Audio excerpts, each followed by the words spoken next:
Alright guys, sa mapagpalang araw sa inyong lahat, nandito na naman ang ating car-road trip reaction video. And don't forget to subscribe this channel sa ganitong reaction at latest news. Imported na bigas nakitang nakaimbak sa ilang mga bodega sa Bulacan.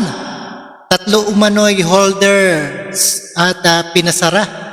At may sapat na supply ng bigas pero iniipit umano ng mga trader para tumaas ang presyo.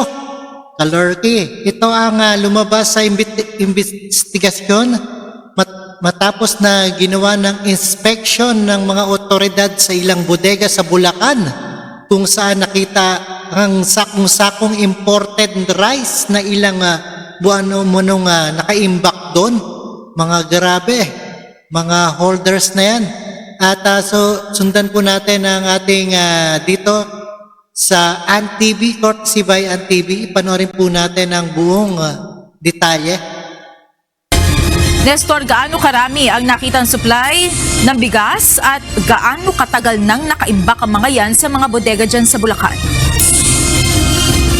Monica, hindi bababa sa 300 kaban ng imported na bigas ang nakita sa loob ng 3 warehouse dito sa Bukawi Intercity. Tinatayang nasa 3 buwan na itong naka-stock ayon sa BOC. Nag-inspeksyon kaninang umaga sa malalaking bodega ng bigas sa Intercity Rice Mill sa Bukawi, Bulacan ang Bureau of Customs at Department of Agriculture kasama ang ilang mambabatas sa pangunguna ni House Speaker Martin. Umambad sa kanila ang maraming nakakamadang mga imported na bigas sa FS Rice Mill, San Pedro Rice Mill at Great Harvest Rice Mill. Nang usisain, 3 buwan na palang naka-stock sa mga bodega ang mga bigas na galing Vietnam at Thailand. Ayon kay House Speaker Martin Romualdez, maliwanag na hoarding ang ginawa dito ng mga importer. Greed. Moderate your greed lang. Lahat pwede naman tayo dito, walang problema tayo. Pero nakikita nyo, moderate mo na lang kasi nakikita nyo, atas yung presyo ng Vietnam rice o Thailand rice, sundan na lang natin. Ipitin muna natin yung supply para abangan natin yung pag-akyat. Pag naman, di ba? Tutol din si House Speaker Romualdez na mag-stock ang mga importer ng bigas ng 3 buwan sa bodega. Anya, hindi ito dapat tumagal ng 1 buwan lalo't sinasabi nila na wala naman palang shortage ng bigas. Anya, marami naman palang nakarating sa bansa na imported na bigas galing Vietnam at Thailand. Ang dapat na nito ay ibenta ng mura o di kaya ay ibenta sa Kadiwa Store. May sapat na supply, i-unload, ibaba na, may kumuhin na Kadiwa, the very least, no? Pero dapat naman talaga ilabas na. Para kung pagbisita natin, yan ang mensahe natin. Nakikiusap tayo sa lahat. Sa mga importer, sa mga trader, di ba? At sa lahat ng mga nandito. Yung mga kapitalista dito. Ibaba na lang. Ipinasara muna ng Bureau of Customs ang 3 bodega habang iniimbestigahan ang kanilang mga dokumento. 15 araw ang binigay na palugit sa mga importer para maisumite ang kanilang mga dokumento. Sakaling may kulang o walang maipakitang mga papeles na inaangkat na bigas, kukumpiskahin ang mga ito ng BOC. Kita po natin talagang maraming imported. And we will be requiring them to present the proof payment of duties and taxes on the imported goods found. Kailangan po natin ma-establish kung talagang legitimate naman yung pagpasok ng mga bigas na to at kung tama yung pinagbayaran at wala hong illegal na sa pagpasok ng mga bigas po. Kompleto naman po kami sa papel. Wala po kami tinatago. So sa inspection, sir, wala. Actually, lahat naman po yan. Lahat po na nandito kasi open naman po kami.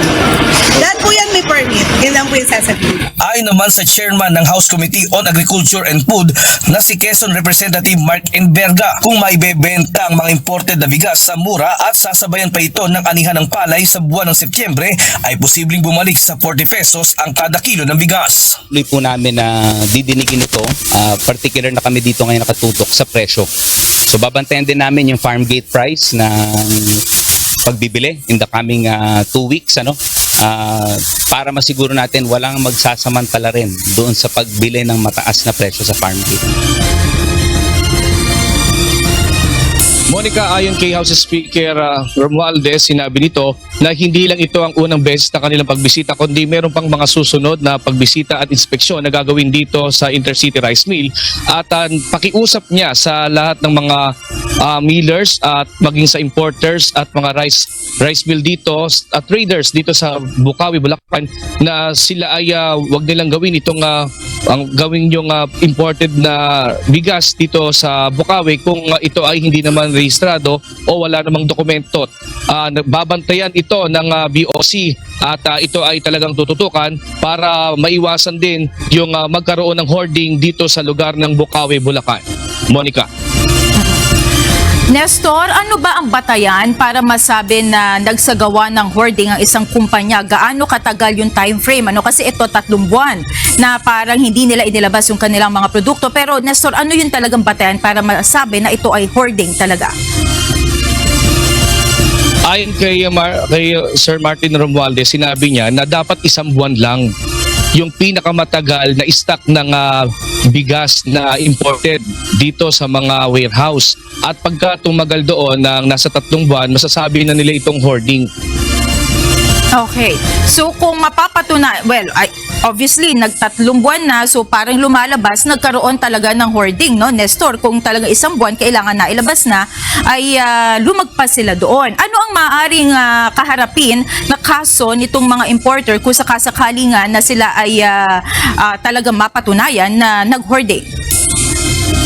Sa ngayon nga, Monica, kung mapapansin mo sa aking likuran, pinasara itong warehouse dito sa 3 warehouse ng Bukawi at ito ay dadaan sa 15 days na investigasyon ng BOC. Dapat makapagpasa sila ng dokumento at permit. Hindi pa pwedeng kulang, dapat kumpleto na ipasa ito sa BOC. At pagka ito ay kulang yung kanilang dokumento, yung lahat ng kanilang mga bigas ay mapupunta doon sa gobyerno.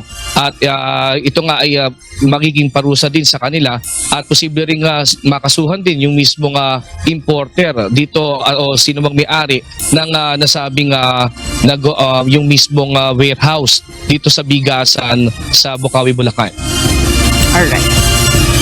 Maraming salamat, Nestor Torres. Alright, yan, napanood nyo. Dapat maggawa ng penalty law ang ating mga hoarding yan. At maraming salamat sa inyong lahat at patnubay na panunod at pakikinig dito kay Karog Trip. And peace out guys. Thank you so much.